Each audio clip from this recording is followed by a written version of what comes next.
जैसा कि हमने कल रासायनिक समीकरण और रासायनिक समीकरण को संतुलित करने की जो प्रणाली थी उसके बारे में अध्ययन किया और आज हम अध्ययन करेंगे मानव तंत्र के बारे में।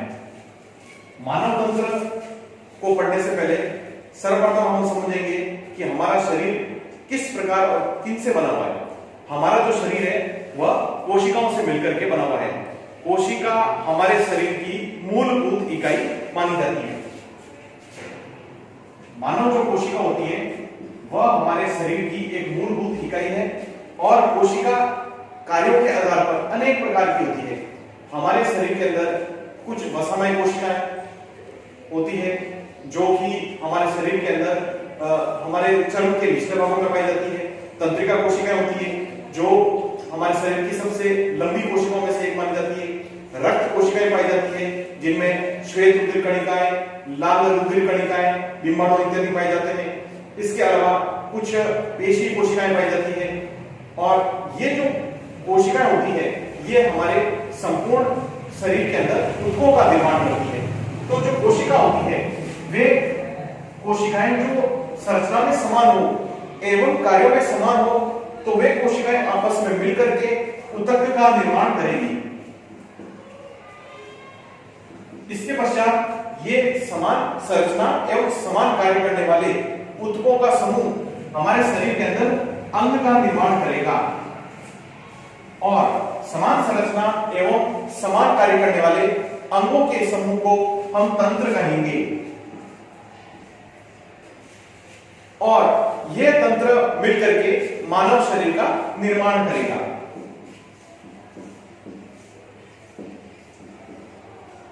मानव शरीर का निर्माण करेगा। क्योंकि हम मानव तंत्र के बारे में पढ़ रहे हैं तो मानव शरीर के अंदर अनेक प्रकार के तंत्र पाए जाते हैं। इस अध्याय के अंतर्गत हम मानव तंत्रों के बारे में विस्तार पूर्वक अध्ययन करेंगे। मानव तंत्र में कौन कौन से तंत्र होते हैं पहले इसकी एक रूपरेखा हम तैयार कर देते हैं।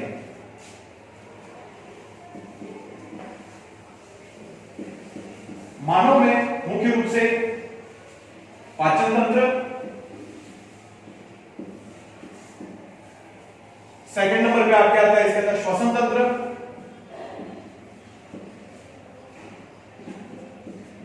तीसरे नंबर पे आता है आपके उत्सर्जन तंत्र,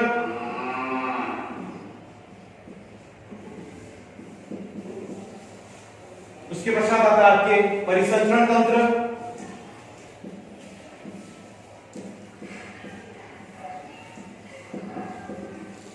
इसके पश्चात आपके जनन तंत्र,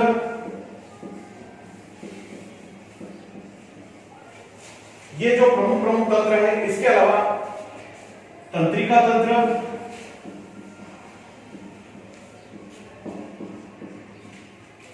ये सभी तंत्रों का हम अध्याय संख्या 2 के अंतर्गत अध्ययन करेंगे। सबसे पहले पढ़ेंगे पाचन तंत्र। जो पाचन तंत्र की परिभाषा में जाए तो पाचन तंत्र किसे कहेंगे? पाचन तंत्र उसे कहेंगे हमारे शरीर के अंदर ऐसे अंग जो भोजन को पचाने और उनमें से पोषक पदार्थों को अवशोषित करने एवं अपशिष्ट पदार्थों को बाहर निकालने वाले विभिन्न प्रकार के अंगों के समूह को हम पाचन तंत्र कहेंगे। पाचन तंत्र के अंदर जो प्रमुख अंग सम्मिलित हैं उनकी हम एक पूरी की पूरी एक सारणी बना लेते हैं। हमारे शरीर के अंदर जो पाचन तंत्र है प्रारंभ उसका मुख गुहा से होता है। सबसे पहले अपना हेडिंग रहेगा पाचन तंत्र के विभिन्न अंग।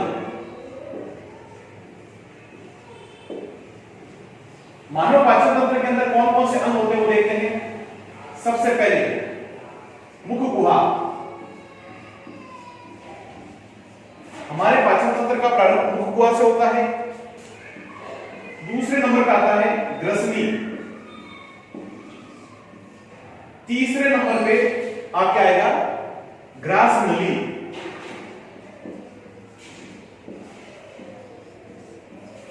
चौथे नंबर पे आपका आएगा आमाशय। पांचवें नंबर पे आएगा छोटी आंत।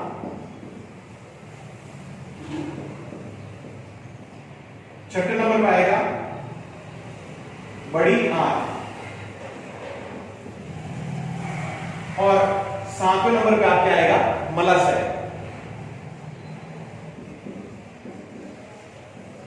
ये हमारे शरीर के पाचन तंत्र के प्रमुख अंग माने जाते हैं। इसके अतिरिक्त हमारे शरीर के अंदर पाचन तंत्र के अलावा कुछ अन्य अंग भी पाए जाते हैं जो विभिन्न प्रकार के एंजाइमों को स्रावित करते हैं। इन एंजाइमों को स्रावित करने वाले ग्रंथियों के अंदर 3 प्रकार की ग्रंथियों का हम अध्ययन करेंगे।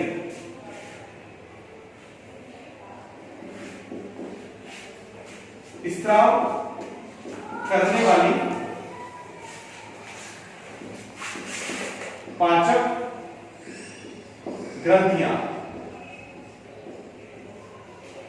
मानव शरीर के अंदर जो एंजाइमों का स्रावित करने वाली या एंजाइमों को निकालने वाली ग्रंथियां वो मुख्य रूप से 3 प्रकार की होती हैं। पहला आएगा इसमें यकृत, दूसरा आएगा लार ग्रंथि,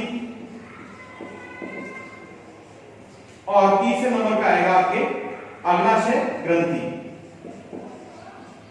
ये मुख्य रूप से 3 प्रकार की ग्रंथियां होती है जो विभिन्न प्रकार के एंजाइमों को स्रावित करने का कार्य करती है। एक शब्द आता है इसके अंदर एंजाइम। एंजाइम एक प्रकार के जैविक उत्प्रेरक होते हैं। ये जैविक उत्प्रेरक होते हैं और इनका प्रमुख कार्य होता है हमारे शरीर के अंदर विभिन्न प्रकार की जैविक रासायनिक अभिक्रियाओं का संचालन करना। इसके अलावा अब हम पढ़ते हैं मुख गुहा के बारे में। मुख गुहा हमारे शरीर का पाचन तंत्र का या आहार नाल का सबसे प्रारंभिक अंग माना जाता है। मुख गुहा का प्रारंभ जो है उसकी जो संरचना होती है वो कटोरे के समान होती है। इसके प्रारंभ में 2 होंठ होते हैं ऊपर और नीचे की तरफ, और इसके भीतरी भाग में एक मांसल पेशीय संरचना पाई जाती है जिसे हम जीभ कहते हैं। जीभ लचीली संरचना है। हमारे मुंह में चारों दिशाओं में इसे घुमाया जा सकता है।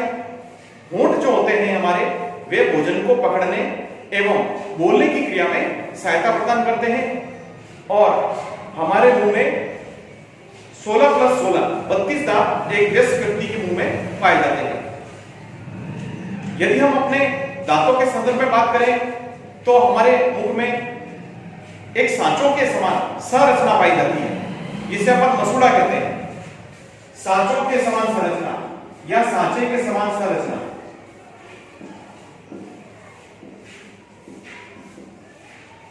संरचना पाई जाती है। इस सांचे के समान संरचना को मसूड़ा कहते हैं। ये मसूड़े के अंदर दांत धसी हुई अवस्था में पाए जाते हैं। दांत एवं मसूड़ों की सम्मिलित संरचना को हम गर्ददंती कहते हैं। इसे कहा जाता है गर्ददंती, जिसके अंदर दांत जो होते हैं हमारे धसे हुए होते हैं। दांत हमारे शरीर का सबसे महत्वपूर्ण एवं सबसे मजबूत अंग माना जाता है। हमारे जो दांत होते हैं वो हमारे शरीर का सबसे मजबूत अंग माना जाता है। ये कैल्शियम फास्फेट के बने होते हैं। जैसे हम यहां पर मुख गुहा का अध्ययन कर रहे हैं, सबसे पहले हमारा टॉपिक रहेगा मुख गुहा। मुख गुहा के अंदर सर्वप्रथम हम 2 जो अंग है उसका अध्ययन करेंगे। सबसे पहले तो हम अध्ययन करेंगे इसके अंदर दांतों का, और दूसरा जो अध्ययन करेंगे जीभ का। दांत जो होते हैं वो हमारे शरीर का सबसे मजबूत अंग है। ये कैल्शियम फास्फेट के बने होते हैं। कैल्शियम फास्फेट किस प्रकार से बनता है उसके बारे में अपन थोड़ा देख लेते हैं। दांत हमारे कैल्शियम फास्फेट के बने होते हैं।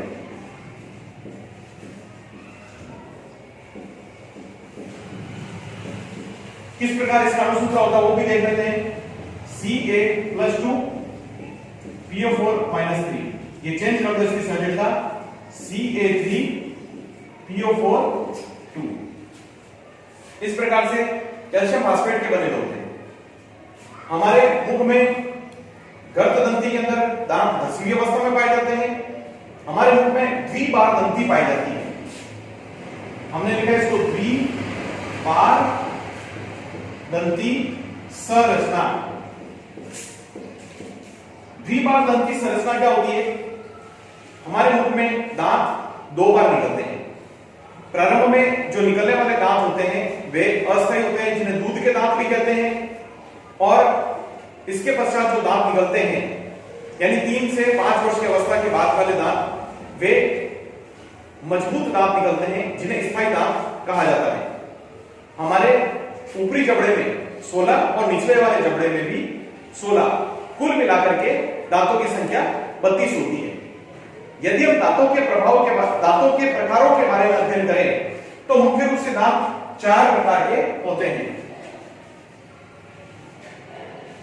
दांतों के 4 प्रकार कौन कौन से होते हैं उसके बारे में देखते हैं। हमारा हेडिंग है दांतों के प्रकार। सबसे पहले आपके आते हैं कृंतक।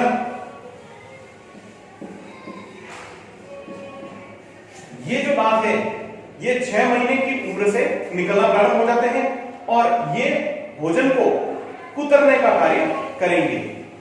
भोजन को काटने और कुतरने, भोजन को काटने एवं कुतरने का इनका प्रमुख कार्य माना जाता है। ये जो दांत है 6 माह की आयु से निकलना प्रारंभ हो जाते हैं। 6 माह की आयु से निकलना प्रारंभ हो जाते हैं। सेकंड नंबर पे जो हमारा दांत है उसके पश्चात उसका जो प्रकार है वो है रदनक। इसमें जो रदनक दांत जो होते हैं वो इनकी संख्या 2 होती है। ऊपरी जबड़े में 2 और निचले जबड़े में भी 2 संख्या होती है। 2 संख्या में होते हैं ऊपर और नीचे वाले जबड़े में। और कब निकलते हैं? 10 माह की आयु से ये दांत निकलना प्रारंभ हो जाते हैं। तीसरी जो इंपॉर्टेंट चीज है, कार्य क्या करते हैं? ये भी भोजन को काटने कुतरने का कार्य करते हैं। इनका भी कार्य सेम होता है, काटने एवं कुतरने का कार्य ये दांत करते हैं। फर्स्ट नंबर पे कृंतक, दूसरे नंबर पे रदनक। जो तीसरे नंबर का पॉइंट आता है, जो तीसरे प्रकार के जो दांत होते हैं वे आपके होते हैं अग्रचर्वणा।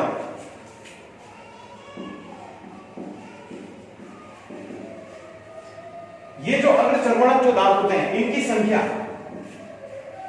4 ऊपर और नीचे जबड़े में, ऊपर वाले जबड़े में भी 4 होते हैं, नीचे वाले जबड़े में भी इनकी संख्या 4 होती है। ये कब निकलते हैं? ये जो दांत होते हैं ये हमारे 10 से लेकर 12 माह की उम्र के पश्चात निकलना प्रारंभ हो जाते हैं। 10 से 12 माह की आयु से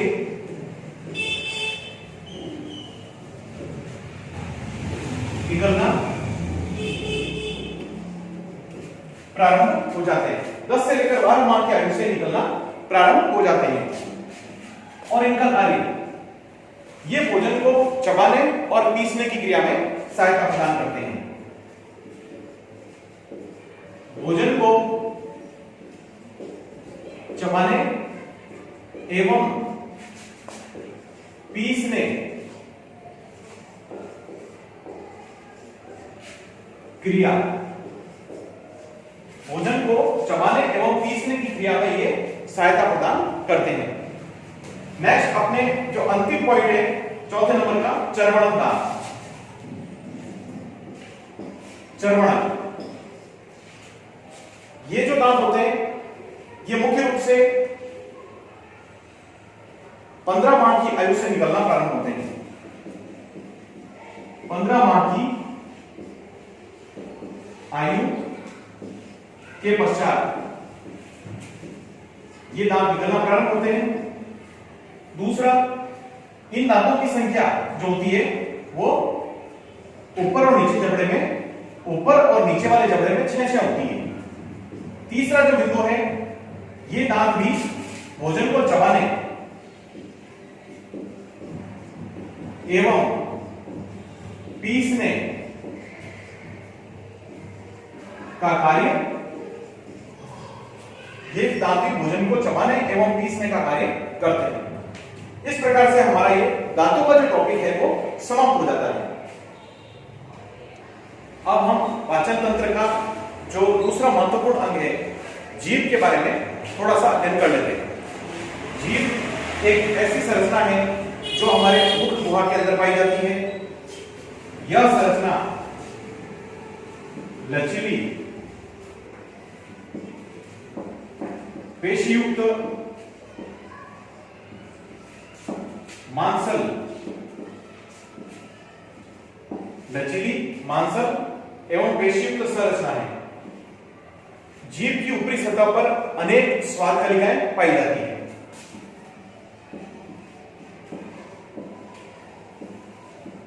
अनेक स्वाद कलिकाएं पाई जाती है जो कि विभिन्न प्रकार के स्वाद का, जैसे खट्टे, मीठे, तीखे, कड़वे एवं नमकीन स्वादों का अनुभव कराती है। तीसरा जो जीभ का कार्य होता है वो बोलना। बोलने के कार्य में भी जीभ सहायता प्रदान करती है। तीसरा जो कार्य होता है वो जीभ का लार को भोजन में मिलाना एवं लार को भोजन में मिलाना एवं मसूड़ों एवं दांतों की सफाई करना। मसूड़ों एवं दांतों की सफाई में भी इसका महत्वपूर्ण योगदान माना जाता है। तो इस प्रकार से जीभ के जो मुख्य रूप से 4 कार्य होते हैं, जो संरचना के बारे में देखें, लचीली, पेशीयुक्त और मांसल संरचना होती है। स्वाद कलिका इसकी ऊपरी सतह पर पाई जाती है जो विभिन्न प्रकार के स्वादों का अनुभव करवाती है, बोलने की क्रिया में सहायता प्रदान करती है। और लार जो कि हमारे जबड़ों में और हमारी जीभ के निचले भाग में पाई जाती है, यह लार को भोजन में मिलाने में, मसूड़ों और दांतों की सफाई में भी यांत्रिक कार्य करती है या यांत्रिक रूप से सहायता प्रदान करती है। इसके बाद में हम जो अगली संरचना का अध्ययन करते हैं वह है आपके ग्रसनी। ग्रसनी जो संरचना होती है वह एक कुप्पी के समान संरचना होती है। ग्रसनी जो होती है हमारे जीभ के अंतिम भाग से जुड़ी हुई होती है। यहां पर समझना होगा, हमारा जो जीभ का अंतिम भाग होता है वह जीवा फेनुलम कहलाता है और मुख गुहा के अंतिम भाग से आपके संरचना जो प्रारंभ होती है उस संरचना का नाम है ग्रसनी। यह कुप्पी के समान संरचना होती है।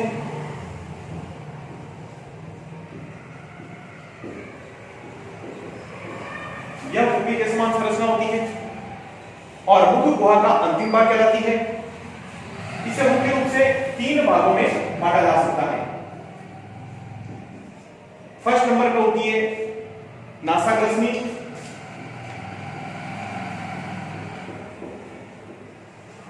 दूसरे नंबर पर होती है मुखग्रसनी और तीसरे नंबर पर होती है कंठग्रसनी। इस प्रकार से 3 प्रकार की ग्रसनी होती है। ग्रसनी के अंदर जो ग्रसनी के बाद में ग्रास नली का प्रारंभ होता है। ग्रसनी के बाद में जो अगली संरचना प्रारंभ होती है वो है आपके ग्रास नली। ग्रास नली की ऊपरी सतह पर एक पेशी युक्त झिल्लीनुमा पर्दा पाया जाता है। इस पेशी युक्त झिल्लीनुमा पर्दे को यहां पर लिख देता हूं मैं, पेशी युक्त झिल्लीनुमा पर्दा जो है वह आपके ग्रास नली की ऊपरी सतह पर पाया जाता है। इस पर्दे को कहा जाता है एपिग्लोटिस। एपिग्लोटिस नामक पर्दा पाया जाता है। इसकी विशेषता होती है कि यह भोजन को केवल और केवल ग्रास नली में ही जाने देगी और ऑक्सीजन गैस को केवल श्वास नली में ही जाने देगी। या यूं कहा जाए कि एपिग्लोटिस नामक जो पर्दा है वह आपके श्वास नली के अंदर भोजन के कणों को एवं ग्रास नली के अंदर ऑक्सीजन गैस को जाने से रोकता है। तो इस पर्दे की एक महत्वपूर्ण भूमिका मानी जाती है। इसे घाटी ढक्कन भी कहा जा सकता है। इसे घाटी ढक्कन भी कहा जाता है जो ग्रास नली की ऊपरी सतह का निर्माण करता है। अब कल हम पढ़ेंगे ग्रास नली के बारे में